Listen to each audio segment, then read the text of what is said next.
Hello, my friends, and welcome back. Thank you very much for being with me again today. What would we do without the Ukrainians or the guys in charge of Ukraine telling us the truth? And it's very strange that they tell us the truth all the time, but the other side all the time lies. Is that possible? Have you ever met anything like this in your life? Maybe, I don't know, in the stories, in the science fiction stories, like, and all that. But in reality, there's no such a thing. Not even your mom and your dad are so perfectly truthful as, let's say, the Ukrainian or the American media for what it matters. So what do we have here? Putin faked a drone attack on his own helicopter. Did you know that? Well, the Ukrainians tell us that's exactly what the Russians did.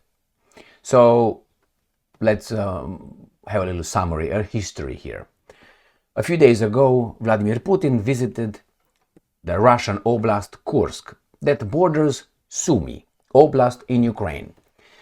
The NATO organization launched an offensive, invaded Russia using the Ukrainian troops, the Ukrainian blood, volunteers and mercenaries through Sumy Oblast across the border into Kursk region, Russia. This was an invasion.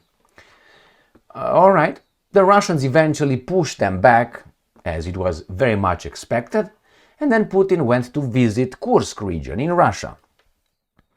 And some defense minister of the Russian Federation and some officials claim that during Putin's visit with a helicopter, the helicopter was the epicenter of a massive drone attack conducted by the Ukrainians.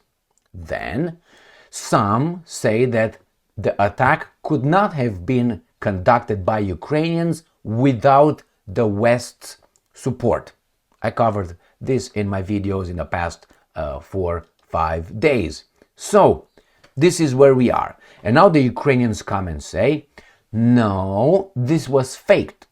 This was just, they staged it. The Russians claimed, but it didn't happen. Now, I roll with possibilities and probabilities. If with evidence, you have the clear evidence, it's clear. But when you don't have the evidence, for instance, right now, I don't believe squat what the Ukrainians are saying or the Russians. The Russians, unfortunately for these guys here, have more credibility than they have. Why? They didn't lie that much. All right? Or at least I didn't catch them that often. So the Ukrainian media claims this. And now the Ukrainian media picked up on some research. Here it is. Ukrainska Pravda. Friday the 30th of May 2025. Kremlin staged drone attack on Putin's helicopter. Okay. And here is Mr. Putin drinking his, Playboy magazine. A claim by the Russian Defense Ministry that Kremlin leader, today he's a leader, and sometimes he's a dictator, Vladimir Putin was in, and I'm quoting, the epicenter of a drone attack, has turned out to be a staged performance by the Kremlin. Has turned out. That means they have the evidence. Okay, I would like to hear it. But before we go to that one, let's talk about this. Have you noticed, it's a little question, have you noticed that the Russians don't do anything right? Anything. If you read whatever you're going to read, Associated Press, Reuters, CNN, MSNBC, Fox, ABC, BBC, Deutsche Welle, Agence France Presse, whenever you read this, at least this, there are more to that. I'm not including the Ukrainian newspapers, Ukrainska Pravda, New Voice of Ukraine, Kiev Independent, and Ukrinform, for instance. If you don't include it, they will never report, in my experience, anything positive that the Russians could possibly do. They always, and I don't like the word always and never, like, you never loved me, oh, fuck it. You always do this, oh, shit. Okay, so the same here. They always portray the Russians like they're some imbeciles. Their guns don't work, their weapons suck, they are drunk, they are rowdy, they are, nothing works for the Russians, but somehow the Russians are evolving economically. Go and look at their economy. It's going like this. has been going like this since Putin took over in 1999, December 31st. Let's put it straight. Okay, just look, I made a video like 3 years ago at their economy, quadrupled almost. Anyway, from it, they had a GDP of about $2,000, GDP $2,000 per capita, to I don't know, about 17,000. Now that's more than quadruple, but nevertheless. So here it is, my friends. They prove that the Russians again cannot do anything right, but we always do it right. We always do it right, and the other guys always lie. The other guys always lie. If they achieve something, it's a lie. If we achieve something or we fail somewhere, it's because something else. You know, the self-attribution model theory. So is it possible? Have you met something like this before? Where the other side always lie and you are always truthful? No, obviously. So from the get-go, you should be skeptical. But let's see what evidence these guys provide. Maybe they have the evidence. Let's see. The source, the Moscow Times. Remember, Moscow Times, all right, an independent Amsterdam-based news outlet. It's so independent that it's Amsterdam, the Netherlands, who sent F-16s to Ukraine to fight the Russians. I believe that never. Moscow Times are not independent, I think, and they are not objective. I read articles, and they're the same thing as Ukrainska Pravda. Let's put it this way. Details. Russian state media claimed earlier this week. So Sputnik and others, RIA Novosti, are state media. But BBC is not. Why don't you check a little bit for me and see if BBC is a public and is done by, is financed by the British government or not. If there are any funds from the British government, go and check it out. But they never referred to BBC as state media. Anyway, claimed earlier this week that when Putin visited Kursk Oblast for the first time since the hostilities began in the area, his helicopter came, I'm quoting, under fire from Ukrainian drones. In reality, this is the statement. In reality, the thesis. This was not a combat incident, but a meticulously staged event. In reality, I want to see the evidence. And this is what the evidence, how they put evidence. Remember, the evidence they will put together, you can put it to anything else the Americans did, the French did, the Brits did, the Ukrainians did. Four sources within the government and the Kremlin told the Moscow Times that security officials promoted this shocking and risky episode in the media to convince Russians that their leader is not hiding behind others, but is also supposedly taking risks and making sacrifices. Now, first, four sources. Names, please. Name them. Well, if you don't name them, I have four sources that tell me that Trump already visited Moscow. Four sources from the US government. I will not provide you any fucking names. So anyone can say anything they want with four sources familiar with the issue. When you hear this in the media promoted, they can make up anything they want. If I say tomorrow anonymous sources, people familiar with the matter, people in the government, they don't want to be named. What does that mean? I can make up whatever I want. Again, and they tell us, what did they tell us? That they told from the government. What kind of government? Local government? They were the dog catchers? Who are these guys? What are their is their position? How do they know? Now, if you are too high up in the Russian government, in any government, you are under surveillance, my friends. Sorry to break the news. You are, because you're a national threat, national risk. That's what you are. If you are over there and you are a high up, they are watching you and listening to you. Who are those four guys that know that Putin and his inner circle organized this?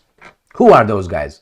I mean, it's imbecilic. Those guys, if they indeed, the four guys spoke with Moscow Times, right now I'm guaranteeing you those guys are floating face down the river, bloated. That's what they're facing right now. They're dead. They know already. Do you think the Russians do not know already who those guys were, if indeed they were? In order to know these operations details, you have to be in a very small circle.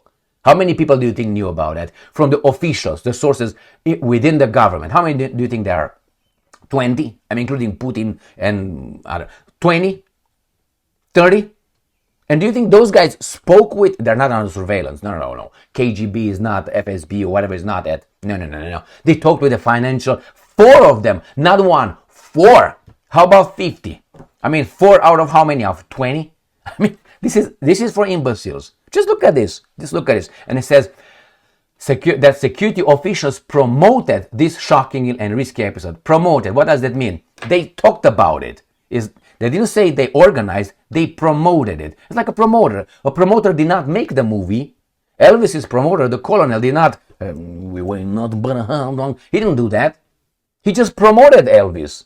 So he was the promoter. That means Elvis sang, was the entertainer, and the other guy promoted the whatever entertaining this guy was, entertainment this guy was giving to the world. So you see, when I say promoted this shocking and risky episode in the media, so they said about it. That's it. They said about it.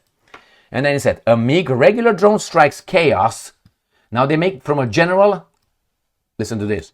Amid regular drone strikes, chaos at airports and mobile communication outages, this televised stunt, they already say, it's already this, they already classified it as a televised stunt, was intended to portray Putin as someone who shares the dangers with the country and thus sends a message to the public, war is war. So again, they didn't prove to me yet, maybe they proved to you in the other one right here. Did they prove anything? Remember it says here, where is that at? All right, turned out to be staged. They already knew that this is. And it said, in reality, they already know. And then what they say here? Amid regular drone strikes, Putin, all right, shared the danger outages within the country and thus sends a message. What do you mean? This televised stunt. You didn't prove it was a stunt yet. Keep going. The Moscow Times reported that Putin had indeed visited Kursk Oblast, okay, to which, according to the official narrative, not statements, narrative, he had traveled by helicopter. In fact, okay, I want to see the evidence. In fact, the oblast is frequently targeted by Ukrainian attacks, okay? All right. However, the sources said Putin's security had been ensured at the highest possible level. So that means they got prepared. This is what it is. No one would, and I'm quoting, no one would ever allow such criminal negligence, not even in a nightmare. Said one official, what's his name, close to Putin administration and familiar with his security system. The Moscow Times reported that a sensational claim that Putin's helicopters has found itself in the epicenter of a large-scale enemy drone attack was disseminated by the Russian Defense Ministry via the state-run VGTRK television channel. Now, do you think that before Putin jumped on that helicopter, reading his Playboy magazine, he should have issued a communique to all free media in Russia and say, guys, this is going to be my route. I'm going to go to Kursk. I'm going to land there at this particular time, like 13:35. I'm going to land at that particular airport and I'll be surrounded by the media, but there is about within the reach of the Ukrainians' drones. But I'm going to just go over there because that's what we do. We tell everybody where we go, like Zelensky. Zelensky says, I'm going to go right there and I'm going to be over there, and takes a picture in a room and he's there. Like right now, if I go to a different room here and I'm telling you that I'm in the Kremlin, you have no fucking way to verify that. Zero. Or if I go in the woods and I show, my God, I'm in Kursk right now, or wherever I want to be. Something with the same flora as over there. You know, so I'm not in palm trees and I'm in Kursk. Okay, Emil. All right? So you just pay attention a little bit. I'm going to tell you, how are you going to verify that? You cannot. So again, you don't tell your direction, your coordinates for the obvious reasons. And this guy said, oh my God, they didn't parrot it. I mean, how imbecilic. And that's their evidence? All right. Kremlin-aligned reporters did not accompany Putin on his trip. So why? So they cannot talk to anybody. They limited the number of parrots. Nor did a professional filming crew. The footage was captured by other individuals. Yes! What you tell me what's abnormal for this kind of a secret meeting, or not meeting, visit, including a security officer, two informed sources told.